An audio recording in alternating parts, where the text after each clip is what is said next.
ગુજરાત શિક્ષણ બોર્ડે ધોરણ 10નું પરિણામ જાહેર કર્યું। સુરેન્દ્રનગર જિલ્લાનું ધોરણ 10નું 83.83% પરિણામ આવ્યું। ત્યારે સુરેન્દ્રનગરના મધ્યમ વર્ગ પરિવારના વિદ્યાર્થીએ બોર્ડની પરીક્ષામાં 99.21 પીઆર માર્ક સાથે A1 ગ્રેડ પ્રાપ્ત કર્યો। જિલ્લામાં એસએસસી બોર્ડની પરીક્ષામાં 14,241 વિદ્યાર્થીઓ નોંધાયા। તે પૈકી 14,150 વિદ્યાર્થીઓએ બોર્ડની પરીક્ષા આપી હતી। નમન જોશીએ પણ આ પરીક્ષા આપી। પરીક્ષા માટે તે શાળામાં અભ્યાસ ઉપરાંત દરરોજ ઘરે 4 થી 5 કલાક વાંચન કરતો। નમનના પિતા કથાકાર છે, જ્યારે માતા ટિફિન સર્વિસ ચલાવે છે। બંનેનું સપનું હતું કે નમનને સારી શાળામાં ભણાવીએ જેથી તેની કારકિર્દી ઉજ્જવળ બને। હું સ્કૂલ ઉપરાંત ઘરે 4 થી 5 કલાક રીડિંગ કરતો હતો। એનું આ મહેનત, એ મારી મહેનતનું આ પરિણામ છે। હું બધાને એ જ કહેવા માંગુ છું કે મહેનત કરો તો તમને મહેનતનું ફળ અચૂક મળશે જ। સ્કૂલમાં સારું માર્ગદર્શન આપવામાં આવતું હતું।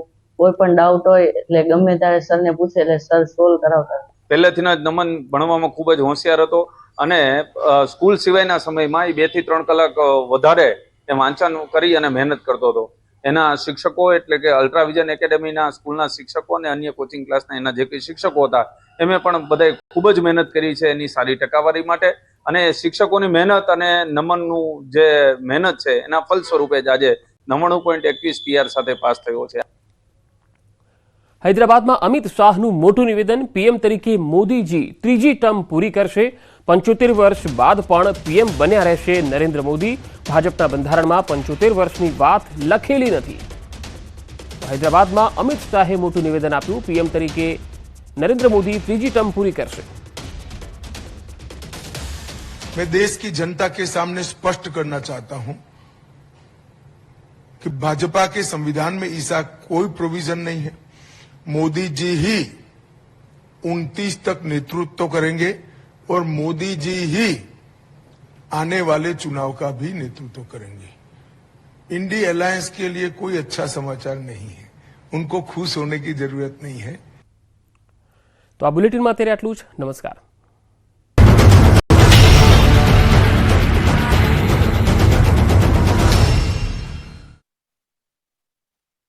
ચમક જોવા મળી। સુરતમાં અખાત્રીજ નિમિત્તે લોકો સોનાની ખરીદી કરવા સોનાના શોરૂમમાં ઉમટી પડ્યા હતા। સુરતમાં સવારથી જ્વેલર્સ અને શોરૂમમાં ખાસ તૈયારી કરાઈ હતી। જો કે સોનાની કિંમત અને આગામી દિવસમાં લગ્ન સિઝન નહીં હોવાથી સોનાનું બુકિંગ ઓછું થયું છે, પરંતુ આજના દિવસનું મહત્વ હોવાથી વેચાણ વધ્યું। આ બાજુ નવા વાહનોનું પણ ધૂમ વેચાણ થયું। સુરેન્દ્રનગર શહેરના વિઠ્ઠલ પ્રેસ રોડ પર આવેલા તમામ જ્વેલર્સના શોરૂમમાં દાગીનાની ખરીદી કરવા ગ્રાહકોની ભીડ જોવા મળી હતી। ઝાલાવાડમાં અંદાજે 3 કરોડથી વધુ સોનાના દાગીનાનું વેચાણ થયું, તો બીજી બાજુ વઢવાણ રોડ પર આવેલા કારના શોરૂમમાં મોટી સંખ્યામાં ગ્રાહકો નજરે પડ્યા હતા। અંદાજે 100 થી વધુ લોકોએ કારની ખરીદી કરી હતી। અખાત્રીજના દિવસે ભગવાન જગન્નાથ, બહેન સુભદ્રા અને ભાઈ બલરામના રથનું પૂજન। 7 જુલાઈએ 147મી રથયાત્રા નીકળશે। અખાત્રીજના શુભ દિવસથી ભગવાન જગન્નાથજીની રથયાત્રાની તૈયારીઓનો શુભારંભ થયો છે।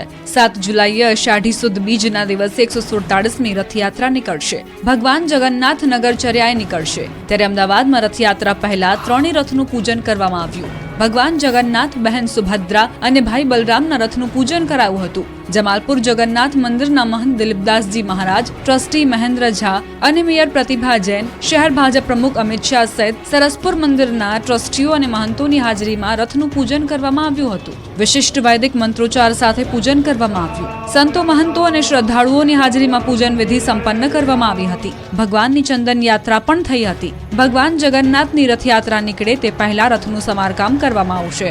આગામી સમયમાં 108 કળશમાં જળ ભરીને ભગવાનની જળયાત્રા યોજાશે। હવે 7મી જુલાઈએ ભગવાન જગન્નાથની રથયાત્રા નીકળશે। મહંત દિલીપદાસજી અને ટ્રસ્ટી મહેન્દ્ર ઝાના હસ્તે પૂજન કરાશે। આ કાર્યક્રમમાં મંદિરના તમામ સભ્યો, ટ્રસ્ટીઓ તેમજ ભક્તો ઉપસ્થિત રહેશે।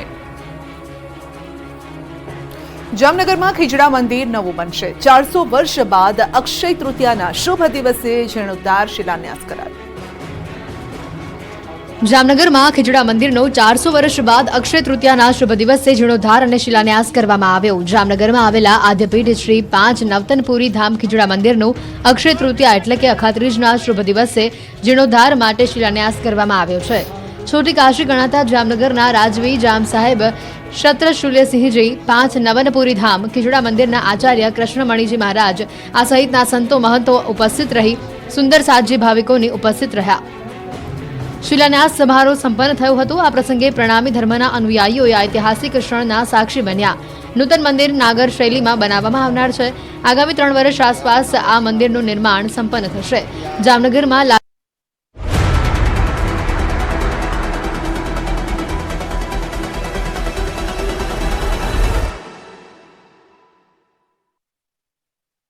વસંત મસાલા. નીટ કાંડના મુખ્ય આરોપી આરિફ વોરાને ભાજપ પક્ષમાંથી કર્યો સસ્પેન્ડ. જિલ્લા લઘુમતી મોરચાનો હતો ઉપાધ્યક્ષ. મોરબીનો મચ્છુ 2 ડેમ સમારકામ માટે ખાલી કરાશે. મોરબી અને માળિયા તાલુકાના 34 ગામોને કરાયા એલર્ટ. રાજ્યની આંગડિયા પેઢીઓ પર સીઆઈડી ક્રાઇમના દરોડા. 10 ઓફિસમાં રેડ કરતા મળ્યા કરોડોના વ્યવહાર. દુબઈ સુધી ફેલાયા તાર.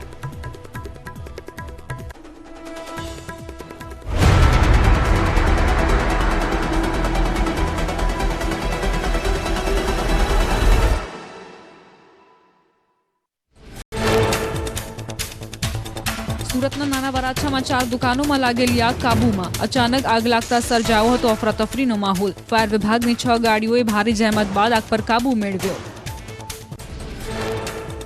સુરતમાં કામરેજના વલથાણ નજીક અકસ્માતમાં 3 લોકોના મોત નીપજ્યા. ટ્રકની અડફેટે આવતા રિક્ષામાં સવાર 3ના મોત નીપજ્યા. અકસ્માતની ઘટના સીસીટીવીમાં કેદ. અમદાવાદના ગોમતીપુરમાં 4 તોડા કબ્રસ્તાન પાસે મારામારીની ઘટના. જૂની અદાવતમાં થયેલી મારામારી સીસીટીવીમાં કેદ. અલ્તાફ બાસી સહિત 5 લોકો સામે ફરિયાદ.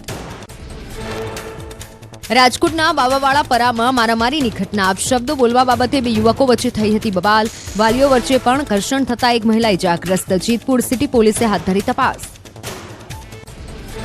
અમરેલીના લીલિયાના ક્રાકચ ભોરિંગડા રોડ પર જ્વેલર્સ લૂંટાયો. અજાણ્યા શખ્સોએ વેપારીને માર મારી લૂંટ ચલાવી. 2 ભેજાબાજ 1.90 લાખ ભરેલ બેગ લઈને ફરાર. ઝારખંડના હિરનપુરમાં જ્વેલર્સની દુકાનમાં ચોરી. ગ્રાહક બનીને આવેલા દંપતીએ દુકાનમાંથી કરી ચોરી. 50,000ની કિંમતના ઘરેણાં લઈ દંપતી રફુ ચક્કર. ઘરેણાંની ગણતરી કરતા ઘટના પ્રકાશમાં આવી.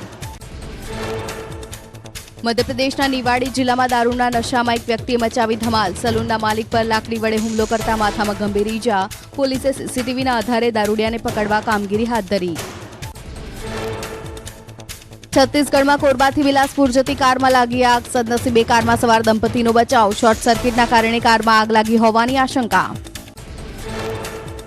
વાઘોડિયાના કૌટુંબિક ગામમાં સ્મશાનનો સ્લેબ ધરાશાયી. સ્મશાનમાં સમારકામ સમયે સ્લેબ ધરાશાયી થતા લાગ્યા ભ્રષ્ટાચારના આક્ષેપ. હલકી ગુણવત્તાનું મટીરીયલ વપરાયું હોવાનો ગ્રામજનોનો આરોપ. મહેસાણામાં નકલી જીરું અને વરિયાળીના કારોબારને લઈ એપીએમસી ચેરમેનનું નિવેદન. કહ્યું લેભાગુ તત્વોના કારણે ઊંઝા બદનામ થાય છે. આવા તત્વો સામે કડક કાર્યવાહીની કરી માંગ. અમદાવાદની રાજસ્થાન સ્કૂલમાં પ્રવેશ ન અપાતા વિવાદ. ધોરણ 8 બાદ ધોરણ 9માં પ્રવેશ ન અપાતા વાલીઓમાં ભારે રોષ જોવા